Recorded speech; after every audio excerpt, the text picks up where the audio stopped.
মৃত্যুর মুখে মৃত্যুর যন্ত্রণা যখন শুরু হয়, তাফসীরের মধ্যে আছে 950 বছরের নূহ আলাইহিস সালাম,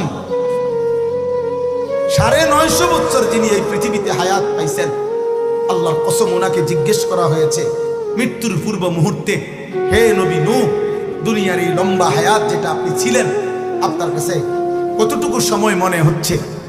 হযরত নূহ আলাইহিস সালাম বলছেন, হায় বাপ, শোনো, একটা লোকের একটা ছোট্ট ঘর, যে ঘরের দুইটা দরজা, এক দরজা দিয়ে ঢুকছে, আরেক দরজা দিয়ে বের হইছে।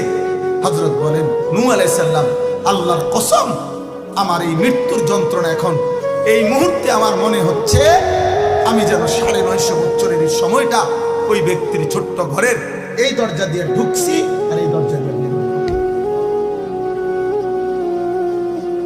তাফসীরের মধ্যে আছে 900 বছরও যদি কেউ পৃথিবীতে আল্লাহর নাফরমানি করে হায়াত পায়, কিন্তু একদিন এক সেকেন্ডের কোনো দুঃখ পায় নাই, একটা বারের জন্য কাঁদে নাই, একটা সুইয়ের খোঁচাও তার শরীরে কোনোদিন লাগে নাই, কিন্তু হায়াত পাইছে 900 বছর, আল্লাহর নাফরমানি করছে।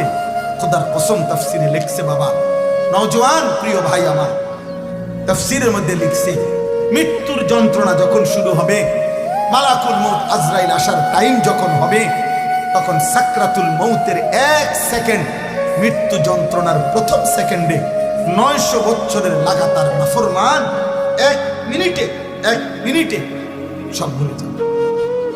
প্রথম সেকেন্ড। দ্বিতীয় সেকেন্ডে যদি তাকে জিজ্ঞেস করা হয়, হে আল্লাহর বান্দা, তুমি জীবনে কোনোদিন পিছনের জীবনটা কেমন কাটাইলা? আল্লাহর কসম, সে বলবে, আয় রব, জীবনে সুখ কাকে বলে, আনন্দ কাকে বলে, হাসি কাকে বলে আমি জীবনে দেখি নাই মাওলা, আমি জানি না। 1 সেকেন্ডের মৃত্যু যন্ত্রণা 900 বছরের আনন্দ ভুলায়। আজকে তোমরা নওজোয়ান কিশোর ভাই, মুসলমানের ছেলে, তোমরা বাবা বুঝতেছ না, হয়তো অনেকেই তোমরা ভাবতেছ না, মোবাইলের সীমাহীন আসক্তি আর নিজের মতো করে চলার মানসিকতা তোমাদেরকে পাগল বানায় ফেলছে। তোমরা উদ্ভ্রান্তের মতো, নিজের মতো করে চুল, নিজের মতো চেহারা, নিজের মতো চলাফেরা, এটা ঠিক না বাবা। কে তোমার বাবা, কে তোমার মা, কে তোমার সৃষ্টিকর্তা, কে তোমার নবী, কি তোমার ধর্ম, কি তোমার কিতাব? তোমার আল্লাহ তোমার জন্য কিছু বলছে?